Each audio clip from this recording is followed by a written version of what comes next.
इसलिए 5 व्यवस्थाओं में मैंने एक इस विषय को बांधा कि इससे बाहर हमें नहीं लगता कि कुछ है। पहला है शरीर से संबंध, और शरीर को हम सब स्वस्थ रखना चाहते हैं, इसलिए शरीर से आपका बड़ा गहरा संबंध है। फिर दूसरा है मन से संबंध। शरीर है और फिर क्या है? मन है, और मन से भी आपका गहरा संबंध है। अब इन विषय पे नहीं जाएंगे कि क्या मन के भाग हैं, क्या पार्ट हैं, वो धीरे धीरे अगले सत्र में ले लेंगे। लेकिन मन के जो बहुत सारे ऐसे विषय हैं जो आध्यात्मिक, एक 4 ऐसी अवस्थाएं जो आध्यात्मिक लोगों ने उसमें पार्ट वाइज उसको भाग किया, बेखरी, मध्यमा, पश्चंती और परा। ये 4 अवस्थाएं हैं मन की। इसको आप ऐसे भी समझ सकते हैं जैसे बोलना, फिर सोचना, फिर उस सोचे हुए को भीतरी अवस्था से देखना, तीसरी अवस्था, और फिर चौथी अवस्था जहाँ ना देखना है ना जहाँ सुनना है, उस चौथी अवस्था तक पहुँचना, वो परा है। इसलिए ये मन के कुछ भाग हैं। वैज्ञानिकों ने इसे अल्फा, बीटा, थीटा और डेल्टा नाम दे दिया, और हमारे आध्यात्मिक पुरुषों ने इसको बेखरी, मध्यमा, पश्चंती और परा कह दिया। ये थोड़े भारी भरकम शब्द लगते होंगे, लेकिन मैं बस सीधे सीधे विषय पे आ रहा हूं कि जो से हमारा गहरा संबंध है, उस मन के 2 भाव हैं सीधे सीधे, अच्छा और बुरा। बुरा कोई नहीं चाहता, सब अच्छा ही अच्छा चाहते हैं, बस सीधा सा यही मतलब है। इसलिए मन 2 भागों में बटा, दुख और सुख।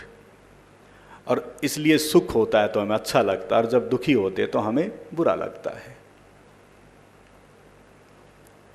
इसलिए ये मन से गहरा संबंध है हमारा। और फिर मन के बाद संबंध है समाज से। समाज से संबंध इसलिए है कि परिवार में कहीं ना कहीं हम जन्मते हैं, और किसी न किसी से संबंध हमारा रहता है, और परिवार एक समाज की छोटी सी इकाई है। इसलिए उस परिवार में, पारिवारिक समाज में या घर में हमारी कामना और भावना यही रहती है कि सुख, शांति, प्रेम हो। यही तो है सबकी कामना, यही सबकी भावना है। इसलिए समाज से हमारा गहरा संबंध है, गहरा नाता है। लेकिन और बहुत सारी चीज़ों से जो जोड़ा गया है समाज का संबंध, उनमें तो हम इतने व्यस्त हो गए, लेकिन जो मुख्य जो संबंध था समाज से, और मैं कहता हूँ कि परिवार में जो जहाँ हम रहते हैं वो एक छोटी इकाई है, और उसमें एक व्यक्ति का परिवर्तन अगर हो जाए तो समझो कि परिवार का परिवर्तन हो जाता है। इसलिए एक व्यक्ति की अगर व्यवस्था परिवर्तित होती है तो उसे मैं जग की व्यवस्था का परिवर्तन कहता हूँ। इसलिए समाज से हमारा गहरा संबंध, हम जुड़े हैं। फिर है हमारा अर्थ से संबंध। अर्थ से संबंध, धन, ऐश्वर्य से संबंध, इससे भी बड़ा गहरा नाता है, ध्यान देना। लेकिन मैं बार बार इशारा करता हूं कि अर्थ का उपार्जन यानी कि उसका अर्जन कहां से होता है, उसका मेन स्रोत कहां है। मैं बार बार इशारा करता हूं, मैं नहीं पूछूंगा लेकिन मैं बता ही देता हूं, सीधा सीधा संबंध है पृथ्वी तत्व से। इस पृथ्वी से ही हम सारी धन की उपज करते हैं। पृथ्वी क्या? धन का रूप है। कैसे है? शरीर में 5 तत्व हैं, है ना, और वो 5 तत्व पृथ्वी, हवा, पानी, अग्नि, जो भी है, आकाश, उसी से शरीर निर्मित है। ये जो 5 तत्व से जो शरीर निर्मित है वही पृथ्वी का अनुपात है। अगर वो अनुपात बिगड़ जाए तो पृथ्वी भी गड़बड़ हो जाती है। ऐसे ही अगर कहीं हवा का रुख अगर बदल जाए तो वहाँ तहस नहस हो जाता है सब। इसलिए भीतरी जो हमारा वायु तत्व है अगर वो गड़बड़ हो जाए तो सब गड़बड़ हो जाता है। इसलिए पृथ्वी तत्व अगर कम और ज़्यादा अगर हो जाए तो भीतर हमारे गड़बड़ हो जाती है।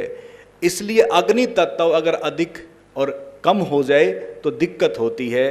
इसका मतलब जो धन का जो संबंध है देखा जाए, अगर शरीर स्वस्थ है तो धन ही है। ध्यान देना, देखो कहाँ से धन का संबंध जुड़ा है। हम एक ही चीज को धन से जोड़ देते हैं। इसलिए अर्थ का जो संबंध है उससे बहुत गहरा नाता है। इसलिए शरीर पहली हमारी स्थिति है और फिर हमारा मन है। अगर वो प्रेमल हो, शांत हो, आनंदपूर्ण हो तो दूसरा धन है। और फिर मैं कहता हूँ कि परिवार में जहाँ आप रहते हैं, घर परिवार में अगर प्रेम हो, शांति हो तो सोने पे सुहागा है। और फिर मैं कहता हूँ कि जिस धन की हम इच्छा रखते हैं, जो बाहर की परिधि पे जो आवश्यक है आपको, जो डंग डंग पे आपको ज़रूरत पड़ती है, वो धन अपने आप से आने लगता है। और मैं कहता हूँ कि अगर आए ना भी और आपके जीवन में अगर ये तीनों चीज़ें हैं तो मैं कहता हूँ कि आप धनी हैं। और अब मैं दूसरी बात कहूँगा कि धन है और ये तीनों चीज़ें नहीं है तो धन क्या है फिर आपके लिए? थोड़ा ध्यान दें, क्या है? शरीर अस्वस्थ है, रोगी है, धन है। मन विक्षिप्त है, दिक्कत में है, परेशानी में है, लेकिन धन है। घर में परिवार में प्रेम नहीं है, अशांति है, दिक्कत है, समस्या है, धन है, व्यर्थ हो गया धन। तो इसका मतलब मैं क्या कहता हूं कि ये तीनों चीजें अगर हैं तो धन हो ना हो तो भी मौज है, तो भी आनंद है। इसलिए अर्थ की जरूरत है, जरूरत है, जरूरत ही समझें। धन के पीछे ही पागलपन अगर हो जाए तो गड़बड़ है, जरूरत बिल्कुल है। इसलिए अर्थ से बहुत गहरा संबंध है। इस गहरे संबंध को आप धीरे धीरे समझते जाएंगे। और फिर है पांचवा जो संबंध है वह अध्यात्म से संबंध। अध्यात्म से संबंध का मतलब किस रूप में है, कैसे है, उसकी व्याख्या अभी नहीं की जाएगी क्योंकि बहुत बड़ा विषय हो जाएगा। इतना जरूर है कि कहीं ना कहीं किसी न किसी रूप में आपका अध्यात्म से संबंध होता है। भले ही कोई महानास्तिक भी है तो भी उसका अध्यात्म से कहीं ना कहीं संबंध है। कैसे? क्योंकि जो महानास्तिक होता है और वहाँ कोई चर्चा हो जाए ईश्वर की, परमात्मा की, आत्मा की, तो ध्यान देना, जितने तर्क नास्तिक दे सकता है उतने आस्तिक भी नहीं दे सकता। और इतने तर्क नास्तिक देगा कि आस्तिक को लास्ट में हो सकता है कि हाथ जोड़ने पड़े कि भाई आप ठीक हैं। इसलिए नास्तिक को आप देखें, वो ईश्वर के बारे में जितने तर्क दे रहा है तो इसका मतलब वो कितने करीब है ईश्वर के। ध्यान देना, जो उसकी कटती में जो तर्क दे रहा है तो वो बहुत करीब है। और मैं कहता हूं कि ऐसा व्यक्ति और ऐसे अगर कोई है जीवन में तो उसके जीवन में बड़ी बड़ी घटना घटती है। इसलिए नास्तिक को भी हमने ऐसे नहीं देखना कि अरे तो बड़ा नास्तिक है, वो बड़ा योग्य है। तो इसलिए मैं कहता हूं कि वो भी अध्यात्म के करीब है और आस्तिक तो किसी न किसी कारण वो अध्यात्म के करीब होता ही है। बस छोटे से वे से आप समझ जाएंगे, हम जहाँ भी जन्मे हैं, वो ईसाई घर में जन्मे हैं या मोमडन घर में जन्मे हैं या हिंदू घर में जन्मे हैं या सिख धर्म में जन्मे हैं या किसी और मतांतर बहुत सारे हैं उनमें जन्मे हैं, तो डंग डंग पे क्या पाएंगे? गुरुद्वारा पाएंगे, मस्जिद पाएंगे, चर्च मिलेगी, मंदिर मिलेंगे, और वो किसी न किसी बहाने बच्चा वहाँ जाता ही है। तो कदम तो रखे जाते ही हैं। ये पहला पायदान है, किसी न किसी रूप में हम कहीं ना कहीं जुड़े हैं।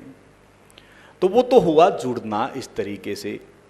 इसलिए पहला पायदान, फिर धीरे धीरे अगले पायदान। कहीं ना कहीं हम ग्रंथ पढ़ते हैं, कहीं ना कहीं धार्मिक पुस्तकें पढ़ते हैं, कुरान पढ़ते हैं, बाइबल पढ़ते हैं, वेद पढ़ते हैं, गीता पढ़ते हैं, धम्पद पढ़ते हैं, जैन सूत्र पढ़ते हैं और बहुत सारी चीज़ें पढ़ते हैं।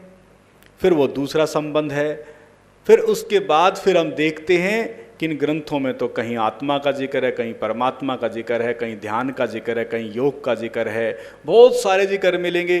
फिर हम कोशिश करते हैं कि चलो जिन्होंने ये इशारे किए हैं, कोई पूजा करता है, कोई प्रार्थना करता है, कोई उपासना करता है, फिर उन्हीं में से कुछ ध्यान करते हैं।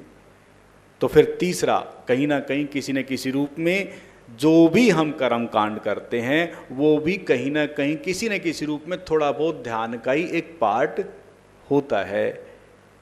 इसलिए तीसरा तल कहीं ना कहीं किसी न किसी रूप में हम फिर ध्यान करते हैं और फिर जाके ध्यान के बाद ब्रह्म उत्तम भाव, फिर उस ब्रह्म का जानना होता है।